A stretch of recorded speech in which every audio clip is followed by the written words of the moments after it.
when I talk with some business owners sometimes too, I find out that they are geared towards just getting a short time goal.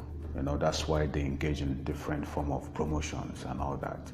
And that's good, all right. But I also want to look at the long-term perspective, all right. Actually, that is where building your brand comes in, all right. So, because when you do some activities, marketing activities you do right now, as in promotion, okay, to sell what you offer, all right, you do a form of promotion and all that, yes, you can make sales, all right, but that is a short time engagement, or that's a short time activity, all right. So it does not yield result in the long term. But what yields result in the long term is actually taking the time to build your brand. And the good thing about building your brand is that as you build your brand, you are improving the value of your brand, okay. I mean, that is what we call brand equity. Now your brand becomes valuable, okay. There are intangible values of your product. That's your brand equity. So it begins to appreciate, all right. It begins, so that's when investors begin to come in.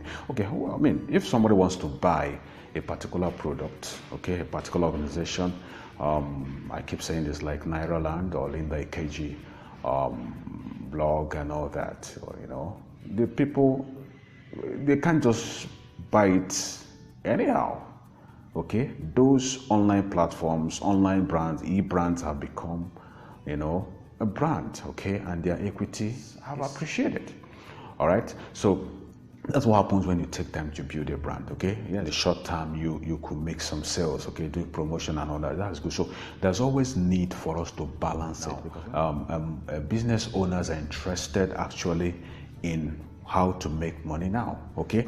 But don't just be short-sighted in making money right now, that you don't have a long-term perspective when it comes to building your brand. Because when you build your brand, the value appreciates.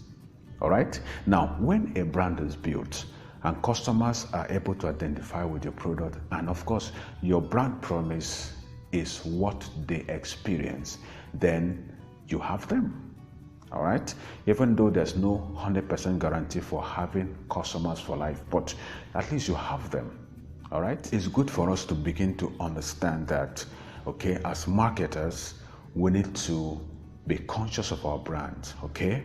What I mean by that is, put out the things you want your audience to know, okay? Put out the things you want them to know.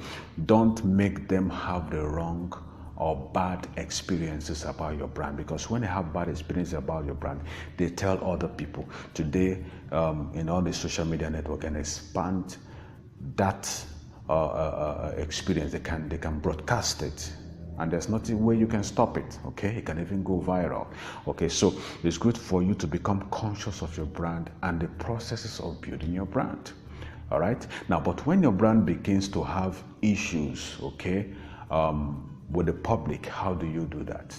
These are things we're going to look at in our next episode, how to manage your image as a brand, okay.